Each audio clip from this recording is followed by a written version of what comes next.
नमस्कार, मैं छत्तीसगढ़ अखबार के यूट्यूब चैनल इंडिया आजकल के स्टूडियो से सुनील कुमार। प्रयागराज में चल रहा कुंभ अपने आखिरी दौर में है। शायद एक ही हफ्ता भी और बचा है, लेकिन लोग जा रहे हैं। रेलवे वहां की रेलगाड़ियां कैंसिल करते चल रहा है क्योंकि भीड़ शायद बहुत अभी भी जारी है। और दिल्ली स्टेशन पे जो भगदड़ हुई थी उसके बाद से रेलवे थोड़ा परेशान है। पोस्टर वगैरह भी उन्होंने विज्ञापनों के उतारे हैं। यूपी की सरकार भी न्योता जो भेज रही थी टेलीविज़न स्क्रीन के मार्फत, वो थोड़ा कम हुआ है। लेकिन कुंभ एक बार फिर अंधाधुंध खबरों में आ गया है। कुछ अप्रिय खबरें हैं। मैं अप्रिय खबरें बतलाना नहीं चाहता हूं कुंभ की, इसलिए इस मुद्दे पर मैं 2 दिन देर से बात कर रहा हूं। हुआ यह है कि कुंभ में नहाती हुई लड़कियों और महिलाओं की तस्वीरें इंटरनेट पर बिक रही हैं। इंटरनेट पे सभी तरह की चीज़ें बिक जाती है, लेकिन चूंकि ये मामला धर्म से जुड़ा हुआ है और ये किसी के बाथरूम में कैमरा लगाकर खींच ली गई हो फोटो, किसी के बेडरूम में खींच लिया गया हो वीडियो, वैसा नहीं है। ये खुले आम सारे लोग एक साथ नहाते हैं। ये संस्कृति है इस देश की। ऐसे तीर्थ स्थान पर, ऐसे त्यौहार के समय कोई भेदभाव ऐसा नहीं रहता है औरत मर्द का। लोगों से उम्मीद की जाती है कि आप धार्मिक भावना से गंगा में डुबकी लगाने आए हो तो अपना ध्यान गंगा पे रखो, अपना ध्यान सनातन धर्म पर, हिंदू धर्म पर रखो। लेकिन शायद इंसान में कुछ कमजोरियां रहती हैं तो उनका ध्यान आसपास नहाती हुई लड़कियों और महिलाओं के कपड़ों पे चले जाता है। मैं देख रहा हूँ, मुझको फेसबुक पेज पर, सोशल मीडिया पर चारों तरफ जहाँ किसी लड़की के कपड़े गीले हुए, महिला के कपड़े गीले हुए, भीतर के कपड़े अलग रंग के हैं तो दिखने लगे बाहर, उसको लोग छांट छांट के पोस्ट कर रहे हैं। मैं नहीं जानता किस तरह के लोग हैं ये, उनकी धार्मिक भावना कहाँ चली जाती है। मैं ये भी नहीं जानता उनकी माँ बहन अगर उस जगह रहती, उनके कपड़े अगर उघड़े रहते, नदी में नहाते हुए जरा से कपड़े हट गए रहते बदन से, तो क्या वो इसी तरह की फ़ोटो पोस्ट करते? क्या ऐसे ही वीडियो पोस्ट करते? इन दिनों यूट्यूब जैसे सोशल मीडिया की मेहरबानी से जिसके हाथ में एक मोबाइल फ़ोन है वो एक यूट्यूबर बन गए हैं और एक सोशल मीडिया इन्फ्लुएंसर। एक नया शब्द आया है कि सोशल मीडिया इन्फ्लुएंसर जो लोगों के ऊपर असर डालते हैं। मैं नहीं जानता किस तरह का असर डालते हैं। मैंने तो अभी देखा है कि एक बहुत बड़ा इन्फ्लुएंसर ऐसा है जिसका अभी सम्मान किया था भारत सरकार ने कुछ अर्सा पहले, अभी भागे पड़ रहा है। वो कुछ रणवीर इलाहाबादिया या ऐसा कुछ नाम है, इसी जहाँ कुंभ चल रहा है प्रयागराज में, इसी का नाम इलाहाबाद था। शायद वहीं के माता पिता होंगे क्योंकि उन दोनों के नाम में भी इलाहाबादिया जुड़ा हुआ है। तो ये भागे पड़ रहा है। ये सोशल मीडिया इन्फ्लुएंसर शब्द बड़ा घातक है। हड़बड़ी में आके भारत सरकार ने सोशल मीडिया इन्फ्लुएंसर्स का सम्मान किया, ये देखे बिना कि ये किस तरह के लोग हैं। और इस तरह की माँ बहन की गालियों वाली, माँ बाप के सेक्स वाले वीडियो बना के इन्होंने पोस्ट किए। ऐसे सोशल मीडिया इन्फ्लुएंसर के नाम पर हजारों लोग कुंभ पहुंचे हुए हैं। मुझसे बहुत सारे लोगों ने कहा कि आप फोटोग्राफी के शौकीन हैं, आपको तो कैमरा किट लेके निकल जाना चाहिए था कुंभ। आप चाहे धर्म को नहीं भी मानते हैं, नास्तिक हैं, फोटोग्राफी अच्छी हो सकती है। अब मैं शुक्र मनाता हूं कि मैं नहीं गया। ये मैं अगर जाता, मेरे कैमरे में अगर ऐसी कोई फोटो आ जाती जिसमें किसी महिला का बदन उघड़ा हुआ दिखता, तो मैं उसको कहीं इस्तेमाल नहीं करता, उसको डिलीट करता कंप्यूटर पर देखकर। अभी भी करता हूं मैं, जब मुझको समय रहता है अखबार के एडिटोरियल रूम के कंप्यूटर पर बैठता हूं फ़ोटो एडिटिंग के लिए, फ़ोटो सिलेक्शन के लिए, और हमारे जो फ़ोटो सेलेक्ट करने वाले लोग उनको बताता हूं कि लड़कियां खेल रही हैं, उनके पैर इसमें दिख रहे हैं, उकड़ू बैठी है दिख रहे हैं, ये ऐसी तस्वीरें हटाओ। इन तस्वीरों को कभी छापना नहीं है, ध्यान रखना। किसी महिला का पेट दिख रहा है उसको नहीं छापना है, ध्यान रखना। लेकिन जिस तरह के लोग यहाँ पर इकट्ठे हुए हैं कुंभ में, ये वीडियो बना रहे हैं और पोस्ट कर रहे हैं, लेकिन ये वीडियो टेलीग्राम पर, डार्क वेब पर, दूसरे सोशल मीडिया प्लेटफॉर्म पर जाकर बिक रहे हैं। इनका एक टीजर बना के डाला जा रहा है कि देखो, एक झलक देखो, अब इतना पैसा जमा करो तो पूरा वीडियो खुलेगा। ये पोर्नो वेबसाइट पे ये आम बात रहती है, 10 सेकंड का वीडियो दिखाते हैं, फिर नोटिस आ जाता है कि इतना पैसा जमा करो तो आगे वीडियो खुलेगा। ये पता कैसे चला कि कुंभ के वीडियो ऐसे बिक रहे हैं? एक खबर मुझको जो लगी है वो ये है कि गुजरात के राजकोट के एक निजी मैटरनिटी होम, जो प्रसूति गृह है, वहाँ की महिलाएं जिनकी जांच हो रही है, सोनोग्राफी हो रही है, भीतरी अंगों की जांच हो रही है, इंजेक्शन लग रहे हैं, ऐसी महिलाओं के वीडियो टेलीग्राम पर एक ग्रुप बनाकर बेचे जा रहे थे। ये पकड़ में आया तो राजकोट की साइबर पुलिस ने, गुजरात की साइबर पुलिस ने जाकर 3 लोगों को गिरफ्तार किया। इसमें से 2 लोग जो हैं महाराष्ट्र में गिरफ्तार हुए और एक इसी कुंभ में, इसी प्रयागराज में गिरफ्तार हुआ एक व्यक्ति। मैं थोड़ा हैरान हूँ, 1-2 संयोगों को लेके थोड़ा पढ़ के आपके सामने बताता हूँ। राजकोट की क्राइम ब्रांच ने जाकर जिन लोगों को गिरफ्तार किया उसमें महाराष्ट्र के लातूर का प्रज्वल तैली, ये नाम है, प्रज्वल तैली। दूसरा नाम है महाराष्ट्र के ही सांगली का प्रज पाटिल। तीसरा नाम है प्रयागराज का चंद्र प्रकाश फूलचंद। नाम ध्यान रखिएगा। ये 3 लोग पकड़ाए हैं गुजरात के अस्पताल के सीसीटीवी जो मरीजों की जांच के कमरे में लगा दिया गया था, नहीं लगाना चाहिए था, हो सकता है चूक हुई हो, उसके वीडियो फुटेज बेचते हुए 5 लाख लोग देख चुके थे और अंधाधुंध उसको पैसा दे के खरीद रहे हैं। 1-1 हज़ार रुपया दे के टेलीग्राम ग्रुप को ज्वाइन कर रहे हैं और 8-10 हज़ार रुपया दे के डाउनलोड करने की इजाज़त मिल रही है। गर्भवती महिलाओं के जांच के वीडियो का ये हाल है। जब इन लोगों की जांच की गई, इन 3 लोगों तक पुलिस पहुंची तो पता लगा कि इनके कंप्यूटरों पे तो कुंभ की महिलाओं के भी बहुत सारे वीडियो हैं। लड़कियों के, महिलाओं के नहाते हुए, उनके कपड़े खिसक गए हैं या गीले कपड़ों वाले बहुत सारे वीडियो हैं। नदी में एक महिला नहा रही है, इतने धक्का मुक्की के बीच में कैसे कपड़ा नहीं खिसकेगा? खिसक जाएगा। किसी की भी माँ बहन रहे, मेरी भी माँ बहन रहे वहाँ पे, तो उनके बदन से भी कपड़ा खिसक सकता है। अब उसका वीडियो लोग बना रहे हैं और बनाकर उसको बेच रहे हैं। तो जब गुजरात के मैटरनिटी होम के, प्रसूति गृह के वीडियो जो बेचे जा रहे थे, उन लोगों को जब पकड़ा गया, नाम देखिएगा, बड़ा दिलचस्प है। इनमें तीनों के तीनों नाम ऐसे हैं जिनके हिज्जे में PRA आता है, प्रा आता है, और एक ऐसा है जिसमें प्रयागराज, उसमें भी PRA जगह की नाम में भी आता है। बड़ा विचित्र है, सारे PRA ऐसा लगता है पूरा। तो इनके पास से कुंभ की महिलाओं के, लड़कियों के नहाते हुए बहुत सारे वीडियो मिले।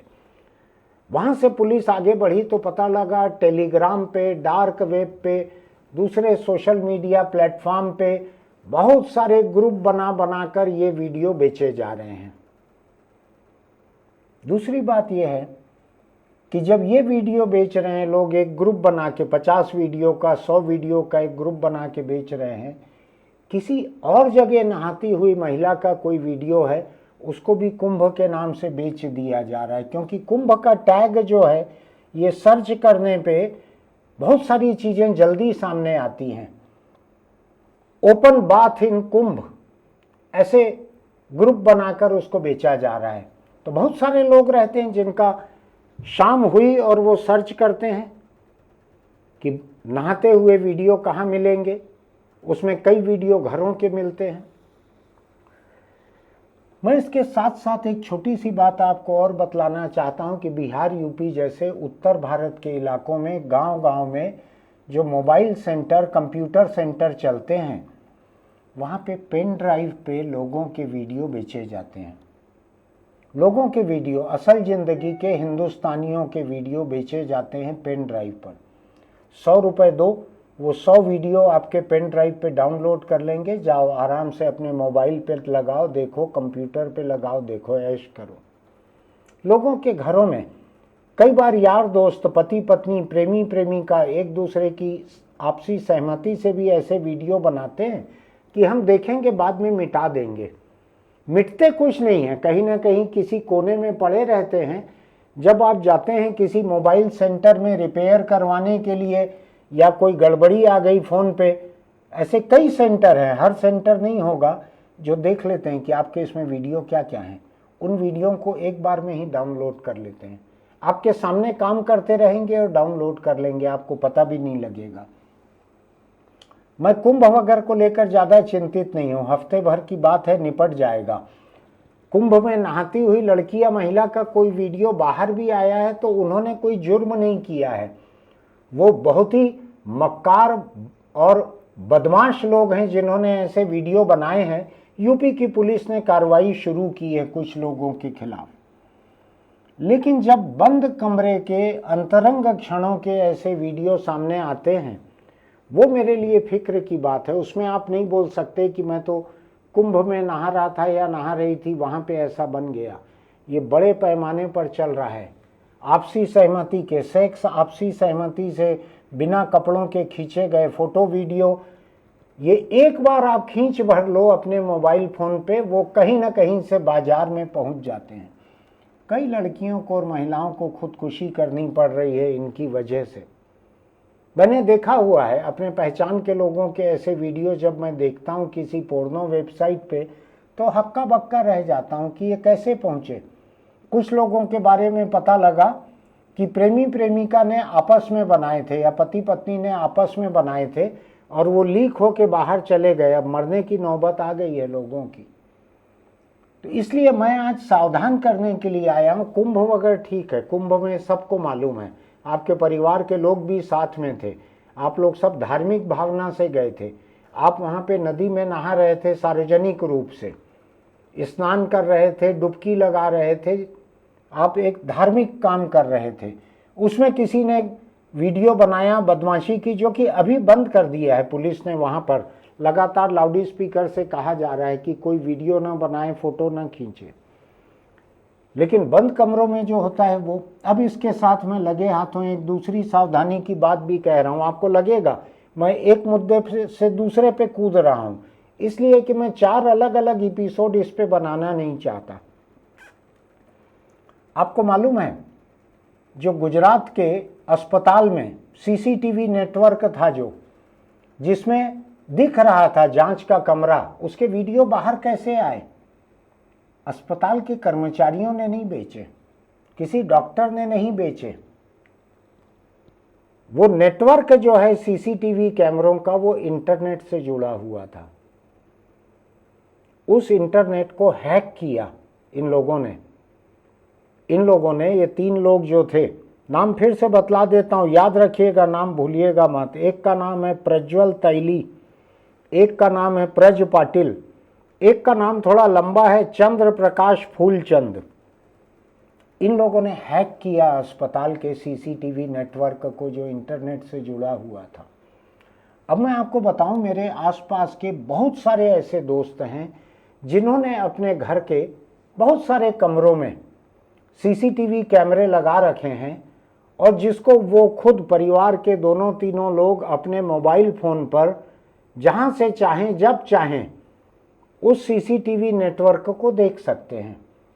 एक कमरे में जाके देख सकते हैं, दूसरे कमरे में देख सकते हैं, तीसरे कमरे में देख सकते हैं। क्यों लगाते हैं लोग ऐसा? उसकी कई वजह हैं, कुछ जायज़ वजह हैं।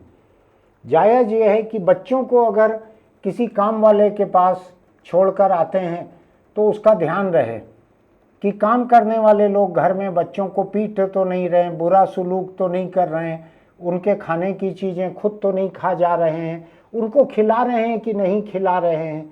अगर आपको नहीं मालूम है तो मैं बता दूं कि ऐसे कैमरे जो घरों में लगाए जाते हैं, जिनको मोबाइल फ़ोन या इंटरनेट से देखा जा सकता है बाहर से। आप दुनिया में कहीं भी रहें दुनिया में, अगर इंटरनेट है तो आप देख सकते हैं अपने घर, दुकान, फैक्ट्री, कारखाने, गोदाम के ऐसे जगहों को। तो ऐसे कैमरे जो है उनमें स्पीकर भी लगे रहता है, तो आप फ़ोन पे बोल सकते हैं कि तेरे को खाना बनाने के लिए रखा है कि मेवा खाने के लिए रखा है।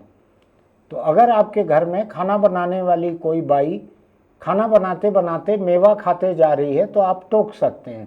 आपके बच्चे के साथ अच्छा सलूक नहीं हो रहा, बेबी सिटर जो है या बेबी केयर करने वाली लड़की जो है वो अपने मोबाइल से खेल रही है और बच्चा रो रहा है या रो रही है, तो आप फ़ोन पे उसी कैमरे के स्पीकर से उसको बोल सकते हैं कि बच्ची रो रही है और तू मोबाइल से खेल रही है, अपने तेरे को इसलिए रखा है क्या। कई लोग अपने खुद के बच्चों पर नज़र रखते हैं, कई लोग पति पत्नी एक दूसरे पर नज़र रखते हैं। कई पत्नियों को लगता है कि वो घर के बाहर गई हैं, अब उतनी देर में पति क्या करेंगे सुनसान घर में। बड़ी आम शिकायत है ये, या आम शक है कम से कम। ऐसे ही पति भी नज़र रखते हैं कि मैं जब घर पर नहीं हूँ तो पत्नी क्या कर रही है। घर के दरवाजे पे कैमरा लगा के रखेंगे, बेडरूम में लगा के रखेंगे, कहीं लगा के रखेंगे। एक तो मेरे दोस्त ऐसे हैं जो दुनिया के एक दूसरे कोने में एक अलग देश में बसे हुए हैं। उनका परिवार जो है हिंदुस्तान के एक शहर में रहता है, तो अलग अलग कई कमरों में उन्होंने कैमरे लगा के रखे हैं। वहाँ से देखते रहते हैं कि पत्नी ड्यूटी से कितने बजे आई, क्या कर रही है, घर में कौन आए हैं, कौन गए हैं, गेट पे कौन है, कोई कुरियर वाले पहुँचे हैं क्या सामान लेके, कि कौन है जो गेट पे पहुँचा हुआ है, ऐसा उधर से देखते हैं। सवाल यह है कि जैसे ही आप अपने घर के सीसीटीवी कैमरे के नेटवर्क को इंटरनेट से जोड़ते हैं तो वो हैकर के लिए खुल जाता है वो रास्ता। वो जैसे किसी भी कंप्यूटर को, किसी भी सोशल मीडिया अकाउंट को हैक कर सकते हैं, ऐसा ही आपके घर के इंटरनेट नेटवर्क को वो बाहर बैठे हैक कर सकते हैं। और ऐसे लोग जो हैं वो आपके घर के सीसीटीवी कैमरे में जो कुछ भी रिकॉर्ड हो रहा है उस रिकॉर्डिंग को बाहर बैठे हुए कॉपी कर सकते हैं, रिकॉर्ड कर सकते हैं। ऐसा कुछ और तरीकों से भी होता है, मैं बताऊं आपको। जो स्मार्ट टीवी आजकल लोगों के घरों में लगा हुआ है, आमतौर पर बेडरूम में रहता है, उसमें भी कैमरा लगे रहता है। वो रहता इसलिए है कि आप कोई वीडियो कॉल, वीडियो कॉन्फ्रेंस करना चाहें तो कर सकें, इसलिए लगे रहता है कैमरा उसमें। मैं जिस लैपटॉप को यहाँ खोलकर आपके सामने खड़ा हूँ, इसमें कुछ पढ़ नहीं रहा हूँ मैं, सिवाय ये हैक करने वाले 3 लोगों के नाम का महत्व समझते हैं ना आप। इसके अलावा कुछ नहीं पढ़ रहा हूँ मैं इस पर, लेकिन इसमें एक कैमरा लगा हुआ है मेरे लैपटॉप में, और ये मेरा लैपटॉप जो है मेरे ऑफिस के वाईफाई से जुड़ा हुआ है। और अगर मेरे ऑफिस के वाईफाई को कोई हैक कर ले तो इस लैपटॉप को भी हैक कर सकते हैं। इसके कैमरे से देख सकते हैं कि मैं क्या बोल रहा हूँ, क्या मेरी बोली हुई चीज़ जो है इसमें से बाद में मैं कुछ डिलीट करवा देता हूँ, कि मैं किसी से कोई वॉइस और ऑडियो वीडियो चैट कर रहा हूँ, जूम पे हूँ, तो ये सब वो देख सकते हैं, वहाँ से हैक कर सकते हैं। तो जो लोग अपने घरों में सीसीटीवी कैमरे लगाते हैं, जिनको बड़ा मज़ा आता है, मैं अपने मोबाइल पे देख सकता हूँ या देख सकती हूँ घर पे क्या चल रहा है, बच्चे ट्यूशन के लिए निकले हैं कि नहीं, अभी वो कर क्या रहे हैं, वो खा रहे हैं कि नहीं, मैंने 10 मिनट पहले कहा था कि नाश्ता करो, वो लोग खा रहे हैं कि नहीं। आजकल लोग इस हद तक दूर रहते हुए कामकाज के सिलसिले में बाहर रहना पड़ता है, दूसरे शहर रहना पड़ता है, तो लोग अपने घर से ऐसे जुड़े रहते हैं, मजबूरियां भी रहती हैं। कुछ लोग शक में, कुछ लोग मजबूरियों में ऐसे जुड़े रहते हैं। तो ये अगर आपके घर के सीसीटीवी कैमरे, आपके लैपटॉप, मोबाइल फ़ोन के कैमरे, माइक्रोफोन, अगर ये घर के इंटरनेट कनेक्शन से जुड़े हुए हैं तो उस इंटरनेट कनेक्शन को लोग हैक कर सकते हैं।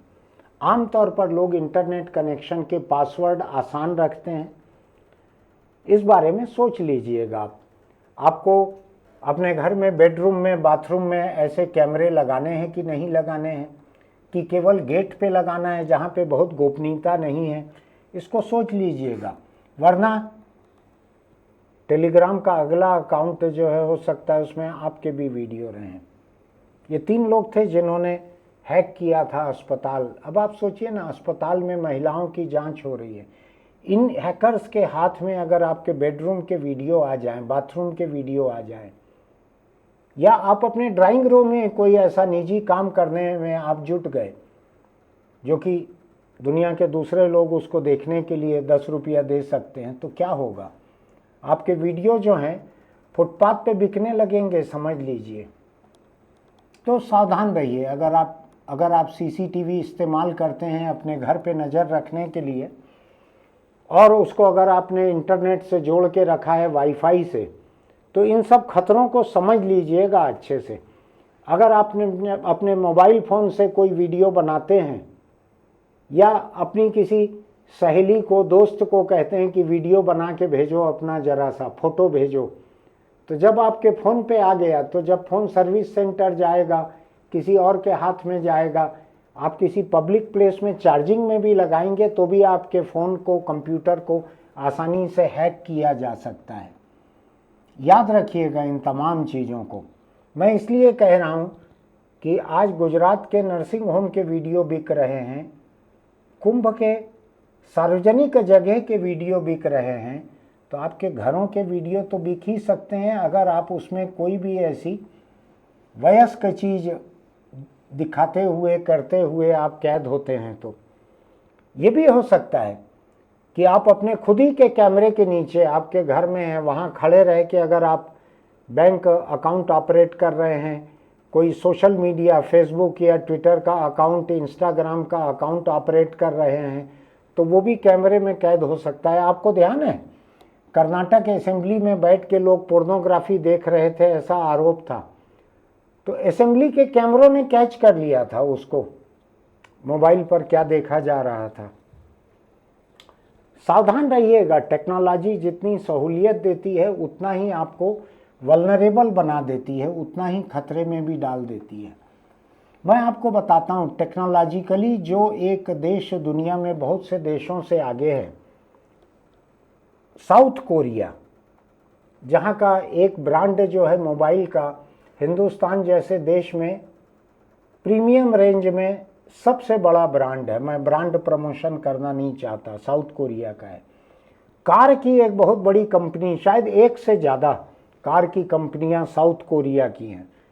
बहुत ही आगे बढ़ा हुआ है साउथ कोरिया।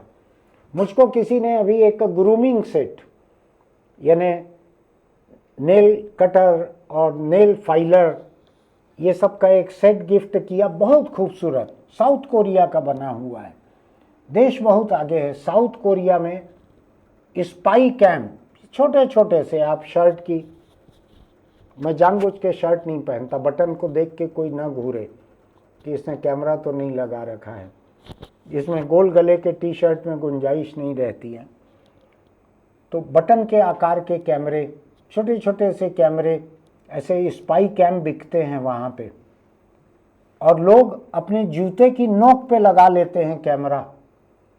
और मेट्रो में, बस में, सार्वजनिक जगह पर सामने कोई महिला बैठी है, स्कर्ट पहनने का चलन है वहाँ, तो उसके पैरों के आसपास अपना पैर डाल देते हैं और अपने जूते पे लगे हुए कैमरे से रिकॉर्ड करने लगते हैं उस महिला की टांगों को भीतर तक।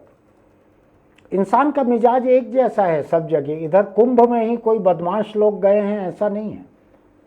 और कुंभ में मुझको अगर ठीक से ध्यान पड़ रहा है तो मैंने बहुत सारे ऐसे साधुओं के वीडियो देखे थे, जो कोई एक ठेले वाला है, कोई मुस्लिम जैसा दिख रहा है, दाढ़ी वाला है, कुछ है, उसको लात मार मार के उन्होंने भगाया हुआ है।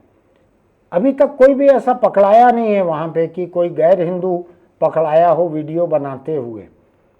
तो सभी जात धर्म में ऐसे लोग रहते हैं, कमीने लोगों की कमी किसी धर्म में रहती हो ऐसा है नहीं। तो वहाँ भी है, साउथ कोरिया में भी है, जो भी धर्म वहाँ चलता होगा।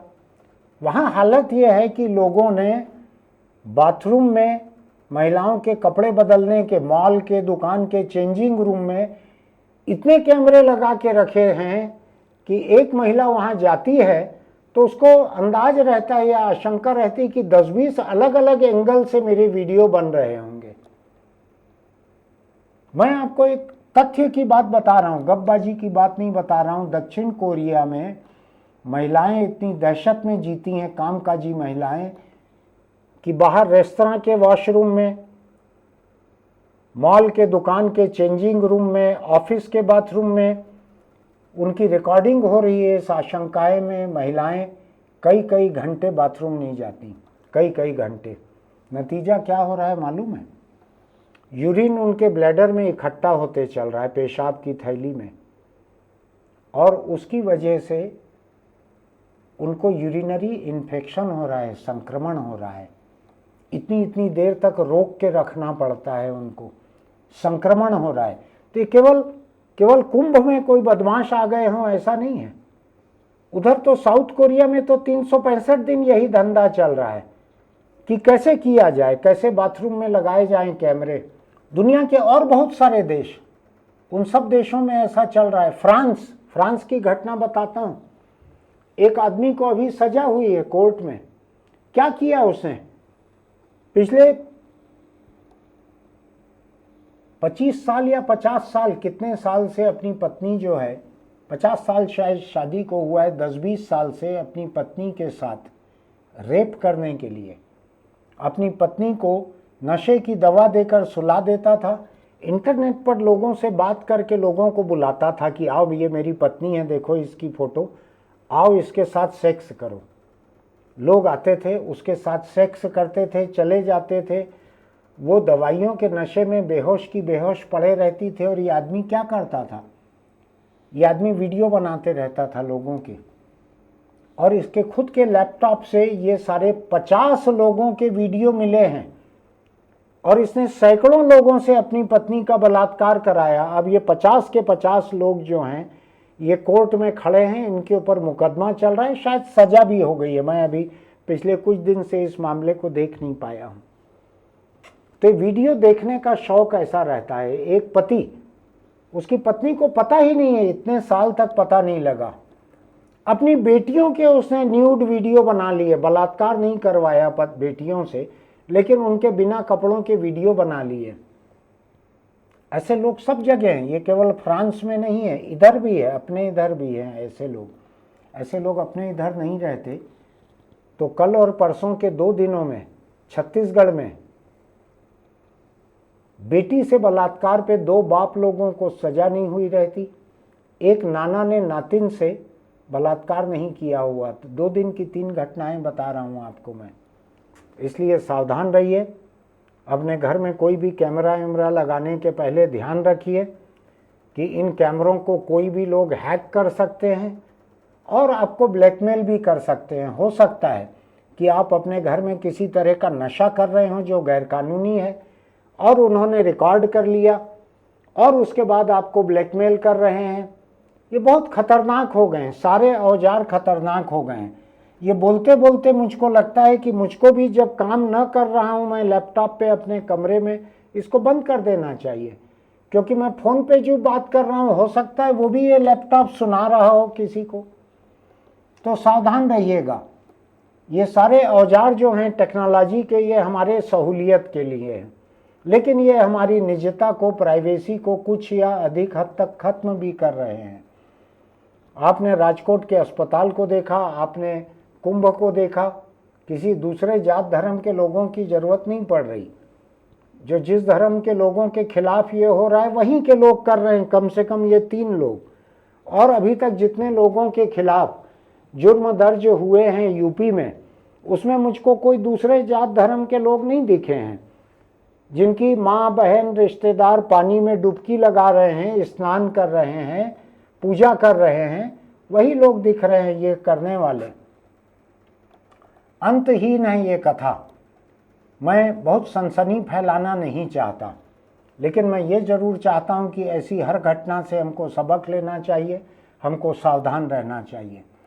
अगर सावधानी की मेरी बात आपको अच्छी लगी हो तो आप हमारे YouTube चैनल इंडिया आजकल को लाइक कीजिएगा, सब्सक्राइब कीजिएगा, नोटिफिकेशन की बटन दबाइएगा, कमेंट कीजिएगा, कि मेरी बातें आपको कैसे लगी, और जो भी आपके ईश्वर हों, प्रकृति, जिसको भी आप मानते हों, उससे दुआ कीजिए, प्रार्थना कीजिए, अपील कीजिए कि ऐसी बातों को लेकर किसी तरह का तनाव देश में पैदा न हो सके। आप शायद समझते होंगे मैं क्या कहना चाह रहा हूँ।